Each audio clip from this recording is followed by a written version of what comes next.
Hello दोस्तों, आज मैं आप सभी को जो है क्लास 12 एनसीईआरटी मैथ चैप्टर 4 का प्रश्नावली 4.3 का क्वेश्चन नंबर 1 को बताने वाली हूँ। तो आप लोग जो है वीडियो के अंत तक बने रहिएगा, तभी जो है आप त्रिभुज का क्षेत्रफल ज्ञात करने को सीख जाइएगा। सारणिक में जो है त्रिभुज का क्षेत्रफल किस तरीके से ज्ञात करना है, यही आज के वीडियो में सीखने वाले हैं। तो अब मैं वीडियो को स्टार्ट करती हूँ। लिखा गया है कि निम्नलिखित प्रत्येक में दिए गए शीर्ष बिंदुओं वाले त्रिभुज का क्षेत्रफल ज्ञात कीजिए। यानी कि शीर्ष बिंदु दिया गया है, उसमें से त्रिभुज का क्षेत्रफल ज्ञात करना है। और यह है 3 बिंदु दिया गया क्वेश्चन नंबर 1 में 3 क्वेश्चन है, जिसमें से पहले क्वेश्चन को बताएंगे। अब जानते हैं कि त्रिभुज में कितने कोण होते हैं? 3 कोण होते हैं। त्रिभुज में कितने कोण होते हैं? 3 कोण होते हैं। एक यह हुआ, एक यह, इसको ए भी मान सकते हैं। तो ये कोण 3 बिंदु हुए। 3 बिंदु का जो है दिया गया है इस तरीके से, पहला बिंदु, दूसरा, तीसरा बिंदु है। तो आप जो है इसमें देखिए, इस तरीके होने का मतलब हो गया, इसमें बताइए कि x का मान कौन होगा और y का मान कौन होगा। टेंथ से ही पढ़ते आ रहे हैं। तो जो पहले होता है वो x का मान होता है, और जो बाद में होता है वो y का मान होता है। तो यहाँ पर जो है x का मान हो गया 1 और y का मान 0 हो गया। तो इसमें क्या हो गया? x का मान, यहाँ पर x का मान हो गया 1 और y का मान 0 हो गया।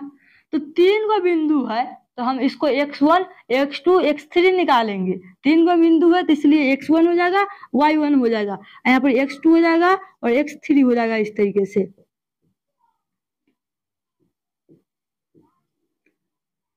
समझे? तो यहाँ पर देख लीजिए, तो पहला बिंदु में तो x1 1 आ गया, y1 0 आ गया। दूसरा का बिंदु है, तो इसलिए x2 y2 होगा। तो बताइए इसमें कौन सा x का मान होगा? तो 6 हो गया, तो लिख दिया। y का मान 0, तो लिख दिए। अब देखिए तीसरा का बिंदु है, तो x3 y3 हो जाएगा। इसमें x का मान 4 हो जाएगा, y का मान 3 हो गया, लिख दिए। इस तरीके से आप कहा है कि इस बिंदु से जो है त्रिभुज का क्षेत्रफल ज्ञात करना है। क्या ज्ञात करना है? क्षेत्रफल। तो याद कर लीजिएगा, त्रिभुज का क्षेत्रफल बराबर फार्मूला होता है सारणिक में 1/2, और सारणिक होता है हाफ। सारणिक क्या होता है? x1 होता है, x2 होता है और x3 होता है। y1 होता है, y2 होता है, y3 होता है। 1 1 इस तरीके से होता है। इसको आप याद कर लीजिएगा, तो इस पर जो है बहुत सारे क्वेश्चन को आप बना सकते हैं। त्रिभुज का क्षेत्रफल बराबर सूत्र क्या होता है सारणिक में? तो 1/2 हाफ, इसको हाफ पढ़ेंगे, इंटू में सारणिक होता है। सारणिक में क्या होता है? तो स्तंभ होता है x1, x2, x3। दूसरा का स्तंभ होता है y1, y2, y3। तीसरा का स्तंभ 1 1 1 होता है। ठीक है, अब यहाँ पर जो वैल्यू निकाले उसको पुट कर देंगे। यहाँ पर लिखेंगे 1/2 ऐसा ही रहेगा, सारणिक इस तरीके से लिखेंगे। और x1 का मान, x2 का मान, x3 का मान रख दीजिए। x1 है 1, x2 है 6 और x3 है 4। y1 है 0, y2 है 0, तो लिख दीजिए। y3 है 3, लिख दिए। और 1 1 तो ऐसा ही रहेगा। समझे बात की नहीं? यहाँ तक आप समझ गए होंगे। आप जिस तरीके से विस्तार करते आए उस तरीके से विस्तार कर दीजिए। ये तो 1/2 गुना में, तो ऐसा गुना में रह जाएगा। बराबर ब्रैकेट लगाएंगे। और आपको हम बताते आए हैं कि जो स्तंभ में 0 की संख्या अधिक हो या कोई पंक्ति में 0 की संख्या अधिक है, तो उससे विस्तार कीजिएगा, तो उसका आंसर जल्दी आ जाएगा। क्योंकि जानते हैं 0 में कोई भी संख्या से गुना करने पर 0 होगा। देखिए C2 में जो है 0 की संख्या अधिक है, 2 0 है, इसमें तो दोनों 0 का वैल्यू 0 आ जाएगा, सिर्फ बचेगा इसी का ना मान, तो तुरंत निकल जाएगा। तो इसी से विस्तार कर दीजिए C2 से। तो यहाँ पर अब जानते हैं कि पहले प्लस लिखते हैं, फिर माइनस, फिर प्लस। तो पहलुका वाला वैल्यू क्या है? 0, जो प्लस में गया 0।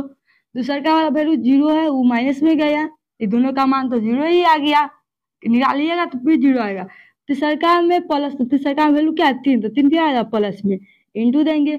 इसके आगे पीछे हट जाएगा, इसके सामने ये लाइन हट जाएगा, तो बचा 1 1 6 1। तो 1 में 1 से गुना किए तो 1 चिन्ह माइनस का, 6 में 1 से गुना किए तो 6। समझे बात की नहीं? समझ गए होंगे आप सभी। अब देखिए -6 1, 1 माइनस 6 है तो -5, -5 में 3 से गुना कीजिएगा तो -15। और जानते हैं कि त्रिभुज का क्षेत्रफल माइनस में नहीं आता है, इसलिए माइनस हटाने के लिए मोड लगा देते हैं। तो यहाँ पे देख लीजिए, अगर नीचे नहीं दिखाई देता होगा तो यहाँ पे आप समझ लीजिए 1/2 होगा, इंटू में कितना हो जाएगा -15। तो ये माइनस में आ गया, इसका त्रिभुज का क्षेत्रफल माइनस में नहीं होता, इसलिए मोड लगा देंगे तो माइनस हट जाएगा, यानी कि 15/2 वर्ग इकाई हो जाएगा। 2 वर्ग इकाई इसका आंसर आ गया इस तरीके से।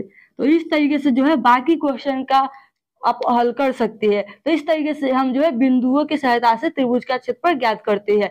इसमें पहला क्वेश्चन को बता दिए, दो क्वेश्चन जो बच गया है उसको आप खुद से बना लीजिएगा, बहुत इजी है। इस तरीके से आप x1 x2 x3 निकाल लीजिएगा, y1 y2 y3 निकाल लीजिएगा और इसमें जो है सबका मान पुट कर दीजिएगा। और जिस तरीके से विस्तार करते हैं उस तरीके से विस्तार कर दीजिएगा। अगर माइनस में आएगा तो मोड लगा देंगे तो माइनस हट जाएगा। और इस तरीके से जो आप बाकी क्वेश्चन का त्रिभुज का क्षेत्रफल ज्ञात कर सकते हैं। तो बता दीजिएगा कमेंट में जरूर आप लोग जो वीडियो कैसा लगा है। अगर वीडियो अच्छा लगे तो वीडियो को लाइक कीजिए, शेयर कीजिए।